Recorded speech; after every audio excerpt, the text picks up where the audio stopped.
ଆଜି ସକାଳୁ ବୁଲୁଥିଲି। ଦେହ ଭଲ ନଥିଲେ ମନ ଭଲ ରହେ ନାହିଁ। ଖାଲିରେ ବସିଲେ ବହିପତ୍ର ଆଡ଼େ ଆଡ଼ିଏ। ଆଉ ଏବେ ପୁରୁଣା ଭିଡ଼ିଓ ଦେଖିବାରେ ମନ ଦିଏ। ପୁରୁଣା ଦିନ କଥା ମନେ ପଡ଼ିଲା। ଗୁଡ଼ାଏ ଦିନ ହେଲାଣି। ସେଦିନ ଥିଲା ଲିପିଙ୍କର ସଞ୍ଜୟ ପିଇସାଙ୍କର ପ୍ରଥମ ଶ୍ରାଦ୍ଧବାର୍ଷିକୀ। ଆମେ ତରତର ହେଇ ସେଠିକି ବାହାରିଗଲୁ। ଏ କାମଟି ହେଇଥିଲା ଜଟଣୀର ନାଗେଶ୍ୱର ମନ୍ଦିରରେ। ଆଉ ମୁଁ ସେଠିକି ଯିବା ପାଇଁ ବେଶୀ ଆଗ୍ରହୀ ହେଇଥିଲି। କାହିଁକି କହିଲେ, ତାଙ୍କ ପିଇସା ଶରତ ପାଇକରାୟ, ଯିଏକି ପୋଲିସ ବିଭାଗରେ କାର୍ଯ୍ୟରତ ଥିଲେ, ସେ ବି ଥିଲେ ଜଣେ ନିଆରା ସାହିତ୍ୟିକ। ତାଙ୍କର ଗୋଟିଏ ବହି ବି ଉନ୍ମୋଚିତ ହୋଇଥିଲା। ତାଙ୍କର କବିତା ବହିଟିଏ, ଶୂନ୍ୟର ଚିତ୍କାର। ସେଇଥିପାଇଁ ମୁଁ ବେଶୀ ଆଗ୍ରହୀ ହେଇଥିଲି ସେଠିକି ଯିବା ପାଇଁ। ହେଲେ ଠିକ୍ ସମୟରେ ପହଞ୍ଚି ପାରିଲିନି ବୋଲି ମନରେ ଦୁଃଖ ରହିଗଲା। ଇଏ ତ ଅନେକ ଦିନର କଥା। ଏବେ ଅସୁସ୍ଥ ହୋଇ ଏଠି ଚୁପ୍ ବସିଲା ବେଳେ ଫୋନ୍ ଦେଖୁ ଦେଖୁ ଭିଡ଼ିଓ ସବୁ ଦେଖି ମନଟା ଭାରି ଦୁଃଖ ଲାଗିଲା। ଆରେ, ମୁଁ ତ ଏ ଭିଡ଼ିଓଟି ଆଜି ଯାଏଁ କରିନାହିଁ। ନ କରିବାର କାରଣ ବ୍ୟସ୍ତତା। ଆଉ କରିବାର କାରଣ କ'ଣ କହିଲେ, ସେ କେବଳ ଆମର ଜଣେ ବନ୍ଧୁ ନଥିଲେ। ତାଙ୍କ ଅନ୍ତର ଭିତରେ ଥିବା ଏଇ ସାହିତ୍ୟ ପ୍ରୀତି, ସୃଜନଶୀଳତାକୁ ମୁଁ ସବୁବେଳେ ସମ୍ମାନ ଦିଏ। କାହିଁକି ନା ସୃଜନଶୀଳ ମଣିଷ ନିଶ୍ଚିତ ଭାବରେ ଜଣେ ସୁମଣିଷ ହେଇଥାନ୍ତି।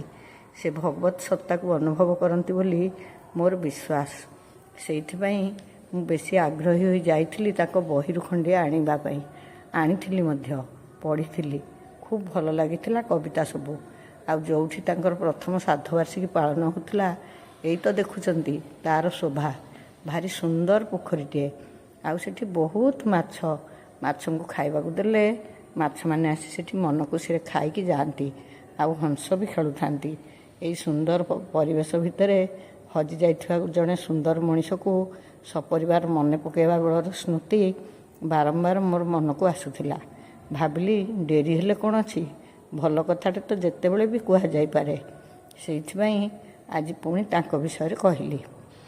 ସେ ଜଣେ କର୍ତ୍ତବ୍ୟନିଷ୍ଠ କାର୍ଯ୍ୟକର୍ତ୍ତା ଥିଲେ। ଆଉ ଇଏ ପରା ମୋର ସାନ ସମୁଦୁଣୀ। ତାଙ୍କୁ ସମୁଦୁଣୀ କହିବିନି ମ, ସେ ତ ମୋର ସାନ ଭଉଣୀଟିଏ।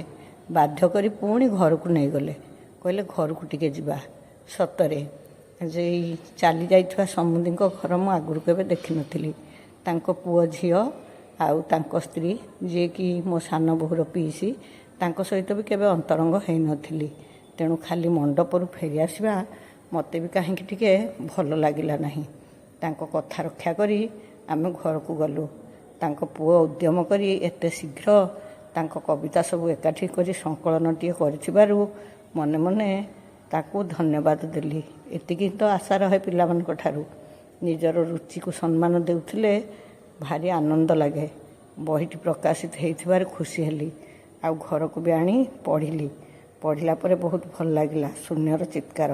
ସେଇଥିପାଇଁ ଆଜି ଅନେକ ଦିନ ପରେ ଏ କଥାଟି କହିଲି। ଏହା ହିଁ ମୋର ତାଙ୍କ ପ୍ରତି ଗଭୀର